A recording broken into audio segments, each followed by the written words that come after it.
Hi everybody, welcome to Sandy Treasures. This is part 2 of the Manatee and Mermaid painting. And before we get started, I want to make an announcement. I recently approached the Manatee Center in Fort Pierce, Florida, and I asked them how I could collaborate with them and be able to donate 20% of anything that I sell that has the environmental awareness theme. And I love doing these manatees and mermaids with a little message that I like to incorporate at the very end. So that will be part 3. So you're not going to see it on this one, but on the next one. So Manatee Center has a fest called Nature Fest happening. I don't know who organizes it exactly. I think it's separate from Manatee Center, but they've invited me. Nature Fest has invited me because of Manatee Center's request to go and exhibit my art. So I'm super happy. That's going to happen on February 22nd, 2025. And if you guys are in the area, stop by and say hi. All right, that was good to get that out. So here I'm painting this turtle, and the way I'm doing things in this case is after I put all that paint down, I'm actually removing some. So those lines that I'm doing on the turtle, I can actually do it by removing some of the paint. See how cool that is? And I do my technique of work it as much as I can. And when I'm happy with the way it looks, then at that point, I leave it alone and I let it get tacky and I move on to the next project, which is these fish right here. So the same thing, I'm going to do as much as I can with the fish, put all the base that I can. Sometimes I have to remove a little bit of paint like on the eyes of the fish. You saw how I just removed some of the paint on the eye area because I don't want it to turn green. So there I am applying some of the blue, and I can apply a little bit of the orange on the fins of the fish. And this is the perfect stage for me to do some blending because everything is still wet. Like with the stripes, the same thing. I apply the stripes and then I soften it up with a dry brush because it's wet on wet. And because I need the edges of the fins to be a little greenish, I don't have to remove any paint, and I just apply blue on it and it turns a little greenish and it's perfect. So knowing when to apply your colors when it's wet, tacky, or dry is advantageous.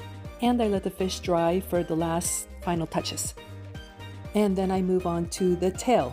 Now, if you were watching part 1 of this video, you may remember that I had lifted some paint when I was just being too impatient, and instead of waiting for it to be tacky for me to apply the highlights of the scales, I just did it too fast, and then I was removing paint instead of applying paint. So here I'm repairing the little issues that I had from the last time. No big deal, it's only paint. I don't let things like that stress me out. And if you're wondering how I got the scales done, on part 1 of this video, I actually did a grid that went alongside the contour of her body. And that's a video that I want to do in the near future because to me it's fascinating how it just takes a lot of mystery out of the position of each one of the scales. And I let that dry and I move on to this next section, which is putting some of those wrinkles onto the manatee's fin. I love doing little details like this. Now, back in the day, I would have pulled black and just worked the black into the wrinkles, but I don't do that anymore. I mix a little bit of black with a little bit of royal blue in this case. And by doing that mixture, I am not having a harsh look. So that is the difference in between something that is very harsh looking, very black and white, or something that is a little bit more refined, because I'm looking for that soft look. And I'm doing the same process with the snout. So instead of having straight black, it's mixed in with a little bit of royal blue. And I'm applying these fine lines on dry paint. But when it gets a little tacky, I come back with a dry brush and I blend it a little bit so it gives a softer look. And once I have that in place, then I work on, where do the highlights land and where do I need to put more shades so we can put a little character onto this fun manatee. I think she's a mama. And if you have a good name for her, leave it on the comments. I would love to see what you guys would like to name her. She looks like a Bertha to me, or maybe a Esther. I don't know. You guys let me know. Anyway, as we keep working on the snout and I'm doing little highlights, oh, this is where it all starts to come together. You see, everything looks so primitive, and then I start applying the little highlights here and the little shades there, and you see how it just all of a sudden it comes together. I am totally loving this so far. And I'm sorry about some of the painting that I did over the manatee's body, that it was the reflection of the water onto the body that I missed. Sorry about that, but it happens sometimes. So when I'm doing the reflection on the manatee's body, I do the same thing. I start with very harsh lines and I let it get tacky, and I come back with a dry brush and I soften it up. And now I move on to my fish. Now that they're completely dry, I can go ahead and add some highlights, because any white that I put onto my fish is not going to mix in with base colors. So this is the perfect time to do all the highlights, and because it's oil, I can move my paints around and gradually make it blend into whatever base color is going on. And notice how I'm doing the highlight on the fins, and I actually have to erase some of it because it was not going in the direction I wanted it to go. And it was super easy for me to erase it with a little mineral spirits and then go right back into getting the right direction. And I could do that because it was already dry. The base was already dry. My highlights were wet, easy to remove, replace them, and good to go. And in case you're wondering, I am mixing this white with mineral spirits so that way I have a sharp line. And once I have that set, I'm doing my whole background. This is a little tedious because I have to go around, fingers and corners and everything. But the cool thing is that because most of the stuff is already dry, if I go over, it doesn't matter. I can just go ahead and wipe it clean with a brush that has a little bit of mineral spirits. And this concoction I have here is a little bit of royal blue and a little bit of viridian green, and it gives me a little bit of that deep teal color that I'm looking for in the background. And it is mixed with linseed oil because I want this to move around. I don't want this to be so thick because I'm looking for the wood grains to show right through. So this is kind of tedious, this part. But it's fun. For me, it's fun. I like doing all these tedious things. And as you see, I just keep going back and forth until I'm happy with the texture. And because I want to take advantage of it being wet when I'm doing this, what do you call these, anemones? And this application is basically not by applying color, what I'm doing right there, but by removing color. So I'm going back and forth a lot with a brush that has been soaked or occasionally cleaned with mineral spirits and wiping with a tissue. It's the same technique that I was using on the turtle when I was just applying the base and then making all the lines by removing the paint that has been cleaned with mineral spirits. I really like how that turned out. Next time I'll try it with a bigger brush. And I go back into doing all the edges with this background color, and this is just a tedious part. You have to just go around and push the color around, and of course if you go over, you just clean it with a little bit of mineral spirits on your brush. You see, like the fish, I went all over the fish. Here's a nice close-up. I paint right on top of it, and then I just come back and remove the paint because it's already dry. I don't have to worry about it. And also when I'm doing the background on the top section of this bodyboard, I'm reducing the paint a little bit more so I have a little bit of a lighter layer. I don't know if I quite conveyed it well enough. That was kind of complicated. I wish I could just gradually have intensity on the bottom and super light on the top. But, the way I do it, of leaving all the spots open instead of painting the base first, maybe next time I'll try that. And maybe next time what I'll do is I'll do the whole background first, and then I'll clean with mineral spirits all the areas I don't want to have paint on.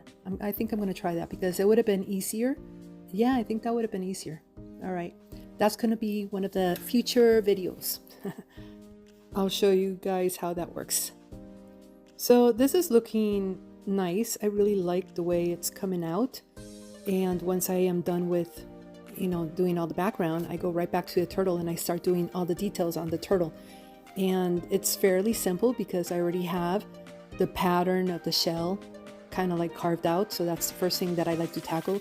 And since I have black in my paintbrush, you want to like just cover all the black possible.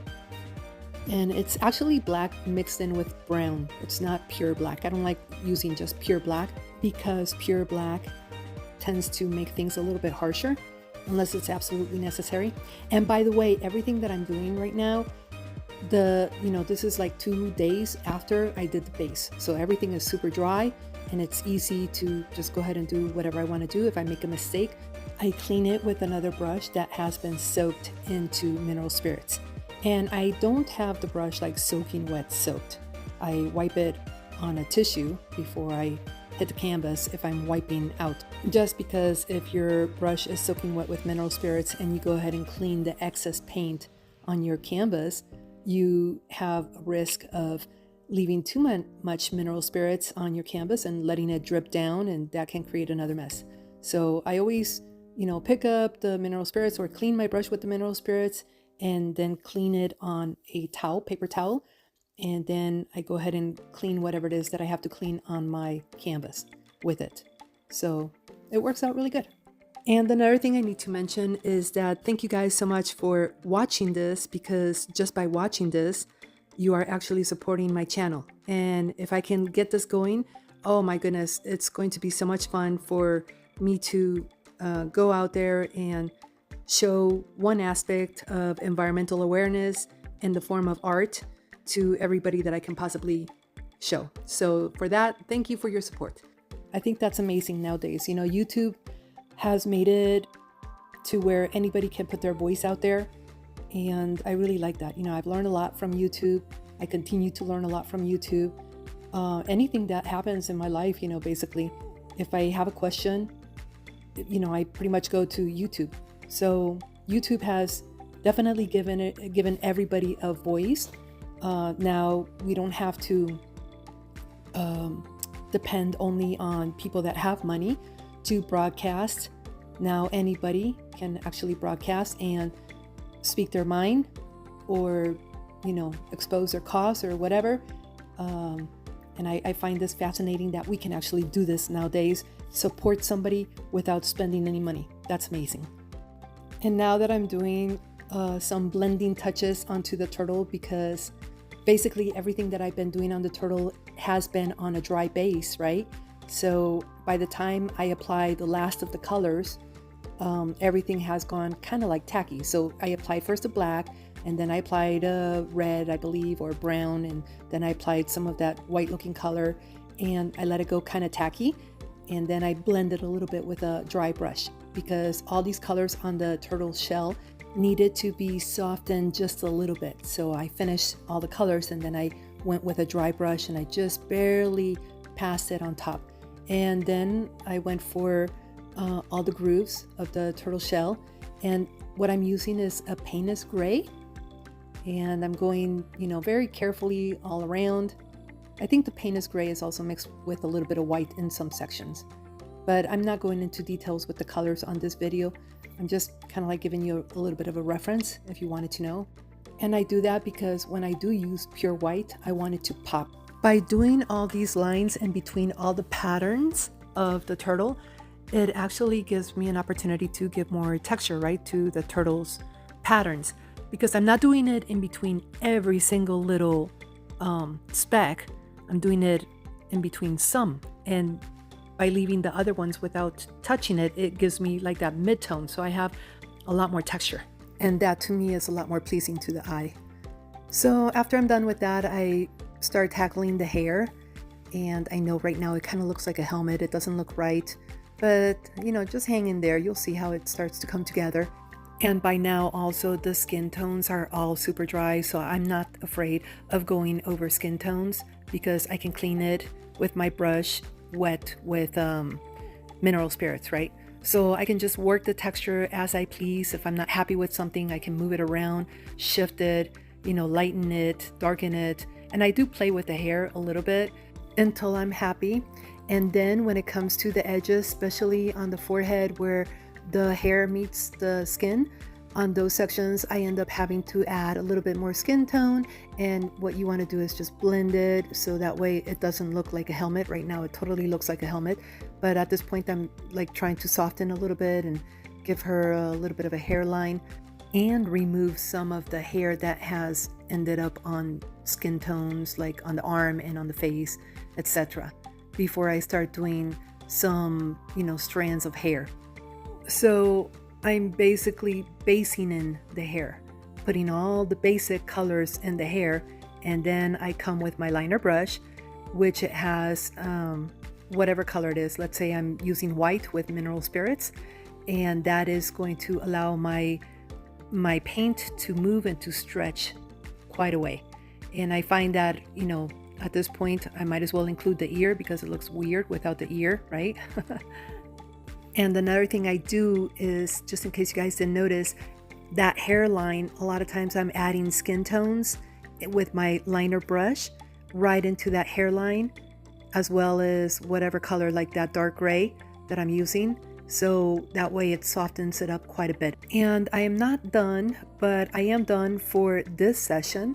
And I really appreciate you guys sticking around and watching this. And hopefully you'll join me for the next one. That would be part 3 for the final result. So thank you, and I'll see you next time. Bye.